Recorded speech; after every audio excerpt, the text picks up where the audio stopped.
Gold is not a trade. It's a stress indicator with a memory that spans centuries. When we observe gold moving beyond $5,500 per ounce, and when major institutional banks begin modeling scenarios that extend toward 8,000, we're not witnessing a speculative fever. We're observing the behavior of an asset class that has historically functioned as a barometer for structural confidence shifts across monetary systems. This pattern has repeated across vastly different eras. During the late Roman Empire, as silver content in coinage declined systematically, precious metals became the refuge for those who understood that currency value was no longer guaranteed by decree alone. In the interwar period of the 1930s, gold movements reflected not just economic hardship, but the unwinding of institutional frameworks that had anchored global capital flows for decades. The 1970s brought an inflationary reset that forced a complete recalibration of how economies understood the relationship between money, debt, and purchasing power. And following the 2008 financial crisis, central bank balance sheets expanded at rates that would have been considered structurally impossible just a generation earlier. What connects these episodes is not their immediate causes, which varied widely, but their underlying dynamic. Gold responds not to individual events, but to moments when the mechanisms that support monetary confidence begin operating under conditions they were never designed to handle. Importantly, extreme movements in gold tend to arrive late in these cycles, not early. By the time price discovery accelerates into ranges previously considered outliers, the structural pressures driving that movement have usually been building for years. The system doesn't announce its stress, it reprices it. To understand the current environment, we need to examine the process by which these transitions have unfolded historically, across different regions and institutional contexts. Consider the late Roman Empire. The dilution of silver in the denarius was not a sudden policy failure. It was a gradual response to sustained fiscal pressure, an attempt to maintain expenditure levels that tax revenue could no longer support. The result was predictable in hindsight. Those who could moved wealth into assets whose value was not dependent on imperial assurances. Britain after the First World War offers a different lens. Here was a nation with deeply rooted institutions, global reserve currency status, and political stability. Yet the strain of maintaining gold convertibility under post-war debt burdens proved unsustainable. The issue was not weak governance, it was arithmetic. Reserve stress emerged despite institutional strength, not because of institutional weakness. The United States in the 1970s presents yet another variant. Inflation was the visible symptom, but the underlying condition was a credibility crisis in monetary policy. The Federal Reserve faced constraints that limited its ability to act without triggering either recession or currency instability. Gold didn't rise because investors panicked. It rose because the traditional tools for managing inflation carried trade-offs that policymakers were unable or unwilling to accept fully. And in the post-Bretton Woods era, the shift to fiat currency systems enabled unprecedented monetary flexibility. But that flexibility came with a cost that compounded over time: the accumulation of debt that could be managed through expansion but never truly reconciled. The insight here is consistent. Gold rallies have historically followed moments when policy options narrow, when the constraints binding decision-makers become visible to markets, and when traditional hedges begin to lose their perceived reliability. These are not failures of choice. They are encounters with limits. What we're presenting here is an analytical lens, not a forecast. It's a framework for understanding how capital behaves when confidence in existing structures begins to fragment. This model distills recurring patterns across historical episodes into three identifiable stages. Stage 1. Monetary expansion and confidence persistence. This phase typically unfolds over 5 to 15 years. During this period, rising debt levels are absorbed by markets without generating visible stress. Growth narratives remain intact. Institutional faith persists. The public psychology is characterized by trust in the capacity of central banks and governments to manage imbalances through policy tools. Why does this stage appear to work? Because liquidity can mask underlying imbalances for extended periods. Asset prices rise, employment remains stable, and the mechanisms that might signal trouble, Bond yields, inflation expectations, currency volatility remain within ranges considered normal. But there are early warning signs. Asset inflation begins to diverge from productivity growth. The relationship between real economic output and financial market valuations stretches beyond historical norms. These signals are often dismissed during Stage 1 because the system continues to function. Stage 2. Confidence fragmentation and portfolio rebalancing. This phase typically lasts 3 to 7 years. Here, capital doesn't flee the system, it rotates. Bonds begin to lose their status as the unquestioned risk-free asset. Volatility increases, but markets still function. The dominant public psychology is not panic, but confusion.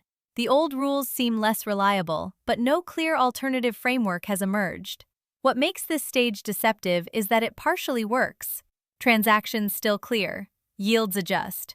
Currencies fluctuate but don't collapse. The system adapts, but that adaptation comes at a cost: the erosion of certainty. Hidden signals become visible to those watching closely. Gold re-enters institutional portfolios, not as speculation, but as a hedge against scenarios that were previously considered remote. Central banks begin increasing their non-currency reserves. These moves are often incremental, easily overlooked in isolation, but cumulatively, they represent a meaningful shift in how professional capital allocators assess risk. Stage 3. Scarcity. Assets as systemic insurance. This phase typically compresses into 2 to 5 years. Gold is now treated as a balance sheet hedge, not a tactical position. Price discovery accelerates because allocation shifts, even when small in percentage terms, generate large impacts when applied across institutional portfolios. The public psychology shifts from growth optimism to risk aversion. Why does this stage feel sudden? Because the transition from Stage 2 to Stage 3 is nonlinear. A 2% shift in global institutional allocation toward hard assets can move markets dramatically when those assets have limited supply elasticity. The late-stage warning sign is when scenarios previously dismissed as impossible enter mainstream institutional analysis. When major banks publish research discussing price targets that would have been considered fringe just months earlier, that's not speculation. That's recognition that the distribution of possible outcomes has widened. This three-stage framework is not theoretical. It aligns with the process observed in every major gold surge across recorded monetary history. Each episode followed a similar sequence. First, a period of policy expansion that appeared sustainable. Then, a phase of portfolio reallocation as confidence fragmented. Finally, acceleration into price ranges that reflected gold's function as systemic insurance rather than speculative opportunity. The timing has varied. The Roman debasement unfolded over decades. The 1970s cycle compressed into roughly 8 years. The post-2008 environment has extended longer than most prior episodes, likely because the scale of monetary expansion was unprecedented, and because technological productivity gains provided offsetting deflationary pressure. But the sequence has remained consistent. Policy constraint leads to portfolio reallocation, which leads to loss of confidence in traditional hedges, which leads to repricing of scarcity assets. Understanding this mechanism matters more than predicting exact dates, because the mechanism reveals where we are in the process. Now we turn to the present. Gold is trading above $5,500. Institutional banks are modeling scenarios extending toward $8,000 and beyond. Inflation persists despite policy tightening.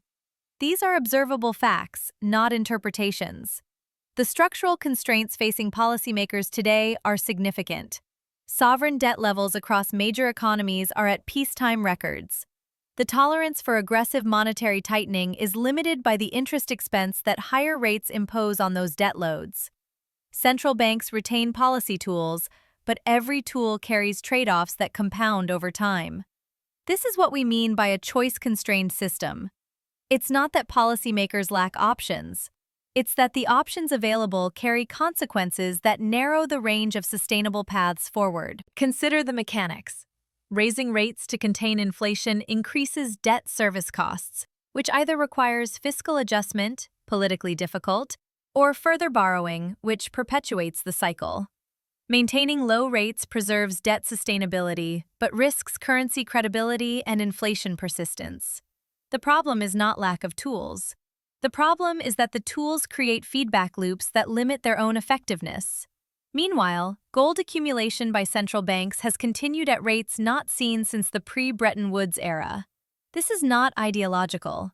It's a portfolio decision reflecting reduced confidence in the reliability of currency reserves as the sole form of institutional insurance. Bond markets, historically the anchor of risk-free pricing, have experienced volatility that challenges their traditional role. When the assets meant to provide stability themselves become sources of uncertainty, capital seeks alternatives. The system is not broken, but it is operating under conditions that expose the limits of its flexibility. Based on observable evidence, the current environment appears consistent with late stage 2 transitioning toward early stage 3. The markers supporting this diagnosis are clear. Central banks are accumulating gold at institutional scale. Bond credibility is under pressure, reflected in yield volatility and duration risk reassessment. Gold is increasingly framed in institutional research not as a trade, but as portfolio insurance against scenarios that traditional hedges may not adequately cover. Critically, we are not yet seeing the characteristics that would confirm full Stage 3 dynamics. Retail mania is absent. Policy frameworks, while strained, have not broken down. Currency abandonment is not occurring. These absences are important because they suggest the process is still unfolding, not complete. What distinguishes late stage 2 from early stage 3 is the pace and breadth of reallocation. In late stage 2, professional capital allocators adjust positions while broader markets remain anchored to traditional frameworks. In early stage 3, those adjustments begin influencing price discovery in ways that force broader recognition. The fact that JPMorgan, a globally systemically important bank, is publishing analysis that treats $8,000 gold as a plausible scenario is itself a signal. Not because JPMorgan possesses unique foresight, but because their analysis reflects the internal logic of allocation math under current structural conditions. This is not prophecy. It's arithmetic applied to constrained systems. Looking forward, we can identify 3 distinct pathways, each with different implications and different probability ranges based on historical precedent and current structural conditions. Scenario 1. Controlled repricing. Probability range, approximately 40 to 50%. In this pathway, capital reallocation occurs gradually. Gold stabilizes at a higher plateau, reflecting its enhanced role in institutional portfolios, but without triggering broader system stress. Policy adjustments, while difficult, prove sufficient to maintain confidence within workable bounds. Markets reprice risk, but orderly. The historical parallel is the post-1970s normalization, where gold peaked, then settled into a new range as inflation was brought under control through credible, if painful, policy tightening. Winners in this scenario are long-term hedgers and institutions that positioned early. Losers are portfolios with over-leveraged bond exposure that assumed perpetual low rates. Scenario 2. Accelerated confidence shift. Probability range, approximately 25 to 35%. Here, movement toward the $8,000 region occurs faster than in Scenario 1, likely triggered by a policy misstep, geopolitical shock, or inflation persistence that forces more dramatic portfolio adjustments. This is not collapse but compression, the dynamics of Stage 3 unfolding in compressed time. The historical parallel is the second inflation wave of the late 1970s, where confidence deteriorated faster than policy could restore it, forcing more aggressive repricing.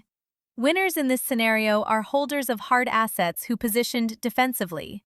Losers are those holding currency-dependent savings or fixed-income instruments that lose real value as inflation persists and rates remain constrained. Scenario 3. System reset delay. Probability range, approximately 15 to 25%. In this pathway, gold stalls and volatility increases as confidence is temporarily restored through policy intervention or external factors that provide breathing room. This would represent a mid-cycle false stabilization, where structural issues remain unresolved but immediate pressure eases. The historical parallel is the multiple false stabilizations seen in prior cycles, where gold retreated temporarily before resuming its climb as underlying pressures reasserted. Winners in this scenario are tactical traders who can navigate volatility. Losers are long-term planners waiting for clarity, as the extended uncertainty complicates allocation decisions and delays adjustment. Any rigorous analysis must address the strongest counter-arguments. There are 4 that deserve serious consideration. First, reserve currency status. The argument is that the US dollar's role as global reserve currency provides structural advantages that limit vulnerability to the dynamics we've outlined. This argument has internal logic. Reserve currency status does provide advantages: deeper capital markets, greater policy flexibility, sustained demand for sovereign debt. These are real factors. But reserve currency status explains delay, not immunity. Britain held reserve currency status until it didn't. The advantages are significant, but they are not infinite. They buy time, which can be valuable, but time alone does not resolve structural imbalances. It simply extends the period during which those imbalances can be managed. Second, strong institutions. The argument is that robust legal frameworks, central bank independence, and deep capital markets differentiate current conditions from historical episodes where institutions were weaker. Again, this has merit. Strong institutions matter enormously. They enable crisis management, provide credibility, and facilitate adjustment. But institutions manage crises. They cannot erase debt mathematics.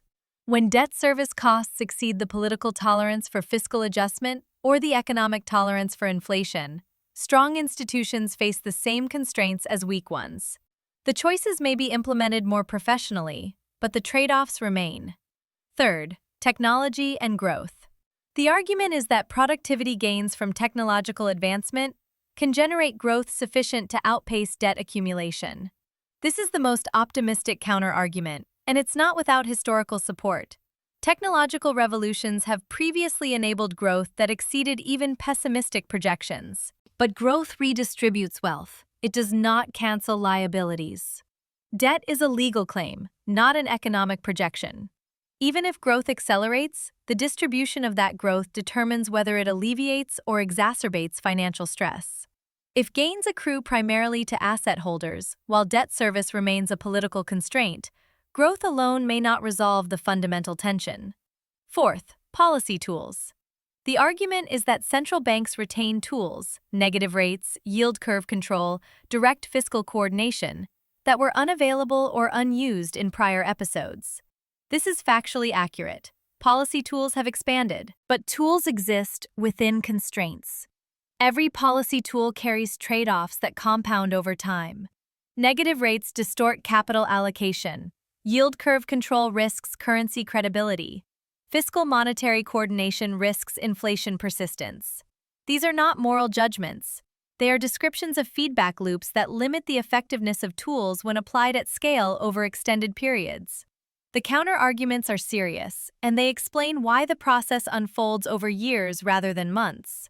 But they describe factors that affect timing and path, not factors that eliminate the underlying dynamic. One question remains. Over what timeframe do these dynamics typically unfold?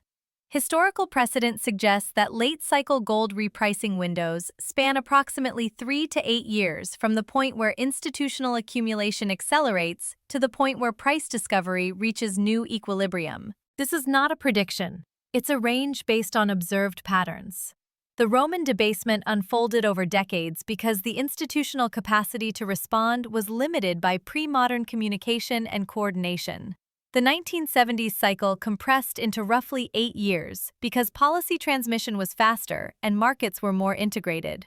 The current cycle has already extended longer than most historical precedents, which may reflect either greater policy effectiveness or simply a longer accumulation phase before Stage 3 dynamics assert fully. The critical insight is that risk unfolds as a range, not a moment. Gold functions as early insurance, not a final signal. By the time the move is obvious to all participants, the repricing is largely complete. Understanding the process matters more than timing the peak. Those focused on exact dates tend to either position too early and exhaust patience, or wait for confirmation that arrives only after the opportunity has passed. What then is the essential pattern? Gold's current rise reflects structural stress, not moral failure. It reflects portfolio logic, not fear. When JPMorgan discusses $8,000 gold, they are not engaging in sensationalism. They are applying allocation mathematics to a system operating under visible constraints. The sequence is consistent with historical precedent. Monetary expansion persists until policy constraints become binding. Confidence fragments gradually as traditional hedges lose reliability. Capital reallocates toward assets whose value is not dependent on institutional promises. Price discovery accelerates as allocation shifts, even modest in percentage terms, generates significant impact across markets with limited supply elasticity. This is not a narrative of collapse. It's a narrative of repricing.